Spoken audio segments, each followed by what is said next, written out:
नमस्कार, जोहार, प्रणाम। मेरा नाम है रमेश कुमार। तो साथियों, भारतीय जनता पार्टी यानी कि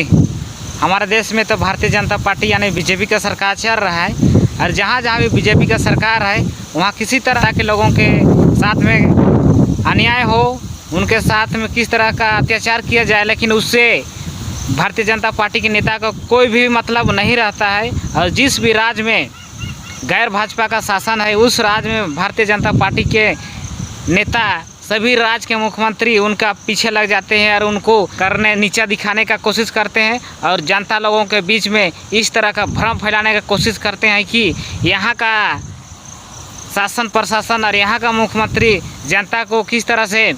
गुमराह कर रही है और उनका बीच में इस तरह से अफवाह फैलाने का कोशिश करती है। आखिर क्यों ये भारतीय जनता पार्टी यानी बीजेपी का नेतृत्व करने वाले लोग जिस भी राज्य में भारतीय जनता पार्टी का सरकार नहीं है वहाँ पर राज करने के लिए यानी कि मुख्यमंत्री पद का पाने के लिए किस तरह से ललायित रहते हैं, तो आप लोगों को इस वीडियो में भली भांति देखने सुनने को मिलेगा। तो किस तरह से झारखंड में अभी फ़िलहाल में जस्ट वहाँ बहुमत का सरकार होते हुए भी यानी कि गठबंधन का सरकार होते हुए भी वहाँ बहुमत का सरकार को किस तरह से परेशान किया जा रहा है। एक आदिवासी मुख्यमंत्री को, एक ये गठबंधन का सरकार को पूर्व सीएम या और वर्तमान सीएम किस तरह से उनका पीछा लग गया है और उस तरह से झारखंड के हेमंत सोरेन को किस तरह से बदनाम करने का कोशिश किया रहा है। तो आप लोग इससे अंदाज़ा लगा सकते हो कि भारतीय जनता पार्टी यानी बीजेपी का नेता सीएम पद यानी कि कुर्सी पाने के लिए किसी भी हद तक जा सकते हैं। तो भारतीय जनता पार्टी के नेता को एक आदिवासी मुख्यमंत्री पच नहीं रहा है और वही आदिवासियों के बीच में उनको कोई भी लेना देना नहीं रहता है। और अभी आप लोग मणिपुर में 1 साल से वहाँ आदिवासियों के साथ में किस तरह से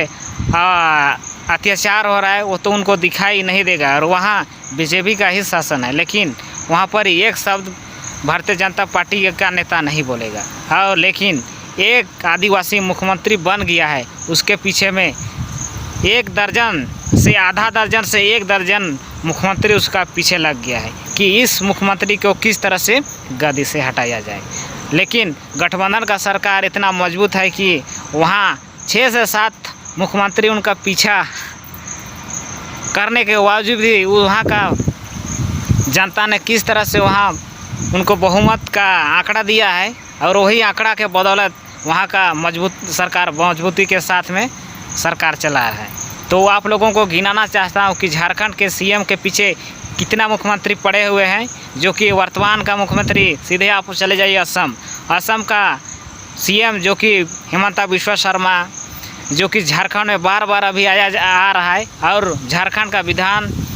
सभा का प्रभारी भी बना दिया गया है, लेकिन उनको असम के जनता के प्रति कोई भी सोचने का टाइम नहीं है। लेकिन झारखंड के सरकार के प्रति उनको नीचा ईर्ष्या करने का बहुत टाइम है और बार बार झारखंड का आगमन करता है। फिर चले जाइए एमपी, जो कि पूर्व का सीएम शिवराज सिंह चौहान है, जो कि पूर्व में एमपी का सीएम रह चुका है, लेकिन वो आदिवासी नेता को घेरने के लिए अभी किस तरह से झारखंड में बार बार आगमन कर रहा है।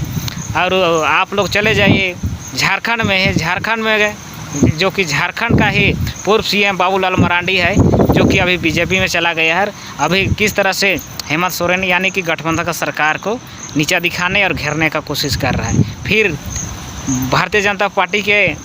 पार्टी में ही एक ऐसे नेता है जो कि निर्दलीय होते हुए भी सरकार झारखंड में चलाया था और अभी भारतीय जनता पार्टी के गोद में ही बैठा है। फिर